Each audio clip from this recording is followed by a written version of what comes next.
और कल हम इस पे भाई कल हम इस पे पटिशन सुबह फाइल करें, शोएब साहब और मैं फाइल करेंगे और वी विल अरेंज। आज वो गुल हसन साहब का एक मेडिकल का भी पटिशन है, होपफुली वो भी एक्सेस ग्रांट हो जाएगी। मुल्क में सबसे ज़्यादा सियासी मुकदमात अगर किसी जमात पर हैं तो वो पाकिस्तान तहरीक इंसाफ है। 9 मई के बाद जो सबसे ज़्यादा मुकदमात बनाए गए थे वो 9 मई के ही थे और पाकिस्तान तहरीक इंसाफ पे बहुत से कारकुनान और रहनुमाओं को उस वक्त उठा लिया गया था, उनको जेल के अंदर डाल दिया गया था। फिर बहुत से ऐसे लोग थे जिनको बाद में रिहा कर दिया गया। पाकिस्तान तहरीक इंसाफ को बहुत से केसेस में रिलीफ भी मिला। ये रिलीफ आप कह सकते हैं कि जो पाकिस्तान तहरीक इंसाफ के जो वकला की टीम है उनकी जानिब से ये केसेस लड़े गए और इंसाफ लिया गया और उनका अदालतों की जानिब से इंसाफ दिया गया। यहाँ पर अगर रुक कर थोड़ी सी ये बात कर ली जाए कि गो के इंसाफ का निज़ाम थोड़ा स्लो है लेकिन मौजूद है मुल्क के अंदर, पाकिस्तान के अंदर ठीक है इंसाफ का। बिल्कुल ही ये नहीं कहा जा सकता कि पाकिस्तान तहरीक इंसाफ को इंसाफ नहीं मिल रहा या किसी और जमात को या किसी और शख्स को इंसाफ नहीं मिल रहा। इंसाफ मिलता ज़रूर है, बेशक उसमें देर हो जाए।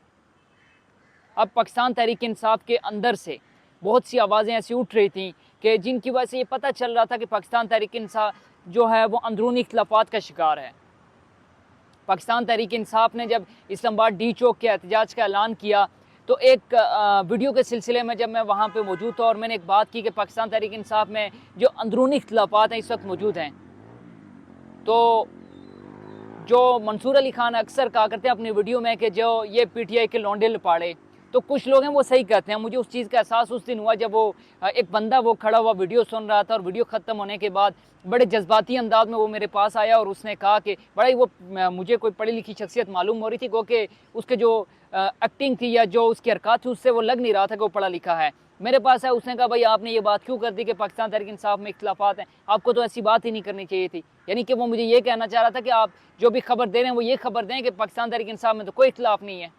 अगर इख्तलाफ नहीं है तो फिर जो डी चौक के अंदर पाकिस्तान तहरीक इंसाफ ने एहतजाज की कॉल दी थी, अली अमीन गंडापुर के अलावा कोई शख्स क्यों नहीं पहुँच सका? कोई भी रहनुमा पाकिस्तान तहरीक इंसाफ का जो इस्लामाबाद के शोएब शाहीन साहब थे, सलमान अकरम राजा साहब थे या बहुत से और रहनुमा हैं जो मरकज़ी रहनुमा हैं, वो क्यों नहीं पहुँचे? सीनियर रहनुमा तो कोई भी नहीं आया सिवाय अली अमीन गंडापुर साहब के, वो भी वहाँ से यू टर्न लेके पता नहीं किधर चले गए। 2 दिन के बाद वो असम्बली पहुँचे थे।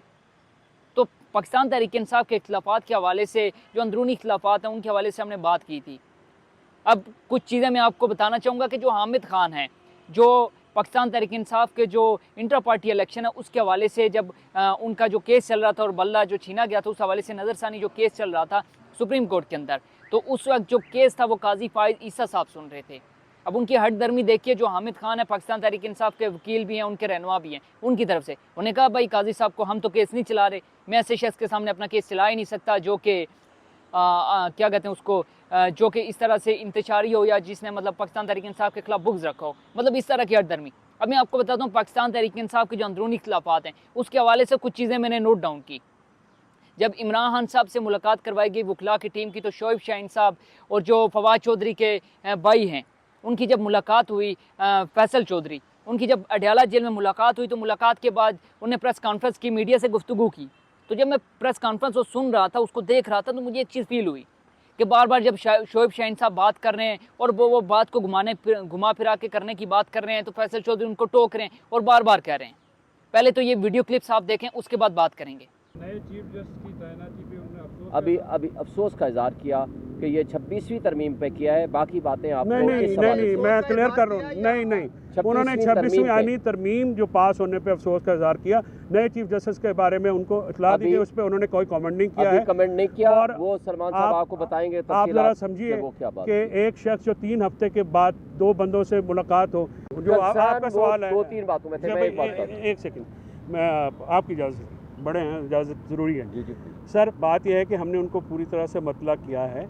वो कंसर्न थे, जाहिर है अपने पहले तो बीबी के बारे में थे, फिर उनको बताया कि बेल होगी, तो रिलैक्स है। फिर वर्कर्स के बारे में सहाफ़ियों ने जब सवाल किया शोएब शाहीन और फैसल चौधरी साहब से कि आपने बताया इमरान खान साहब को कि जो डी चौक पहुंचने के हवाले से, तो वहां पे भी शोएब शाहीन साहब जब बात को गोल करने की कोशिश कर रहे थे तो फैसल चौधरी ने उनको ओवरटेक किया और उनको कहा कि शोएब भाई आप बड़े हैं, मुझे आप इजाज़त दें, मुझे आप बोलने दें, मैं करता हूँ। फिर जब पूछा गया उनसे कि ये जो 26वीं आईनी तरमीम हुई है इसके हवाले से क्या इमरान खान साहब ने कोई रिस्पॉन्स शो किया है और जो चीफ जस्टिस साहब हैं उनके हवाले से, तो शोएब शाहीन साहब इस बात को भी कहीं गोल मोल करने की कोशिश कर रहे थे। तो फिर फैसल चौधरी ने क्या कहा वहाँ पे, ये भी आप देख लीजिए। वो हमने बताया, उस पर उन्होंने अफसोस का इजहार किया। हमने बताया किस तरह हमारे बंदे उठाए गए, तोड़े गए, मेंगल पैसे साहब दिए के गए, जो 2 बंदे थे वो मेंगल इस्तेमाल साहब किए के। गए। और कल वो- हम इस पे भाई कल हम इस पे पटिशन सुबह फाइल कर रहे हैं, शोएब साहब और मैं फाइल करेंगे और वी विल अरेंज। आज वो गुल हसन साहब का एक मेडिकल का भी पटिशन है, होपफुली वो भी एक्सेस ग्रांट हो जाएगी। अब आपने देखा ये तमाम तर क्लिप्स, इन तमाम तर क्लिप्स को देखने के बाद एक चीज़ तो आप जहन में रखें, जो शोएब शाहीन साहब हैं वो जो फैसल चौधरी हैं, जो फवाद चौधरी के भाई हैं, उनसे कितने ज़्यादा सीनियर हैं और पाकिस्तान तहरीक इंसाफ में काफ़ी ज़्यादा एक्टिव हैं वो शोएब शाहीन साहब। फैसल चौधरी का इतना ज़्यादा किरदार नहीं है, लेकिन वहाँ पर वो ओवरटेक कर रहे हैं। फिर एक खबर आती है जिसमें कहा जाता है कि जो लीगल टीम है उससे फैसल चौधरी को फारिग कर दिया गया है और कुछ खबरें जो हैं वो गर्दिश कर रही थी कि फैसल चौधरी साहब ने चूँकि जाके इमरान खान साहब को बहुत सी ऐसी बातें बताई हैं जो इमरान खान साहब को पता नहीं थी, तो उस वजह से उनको निकाल दिया गया टीम से।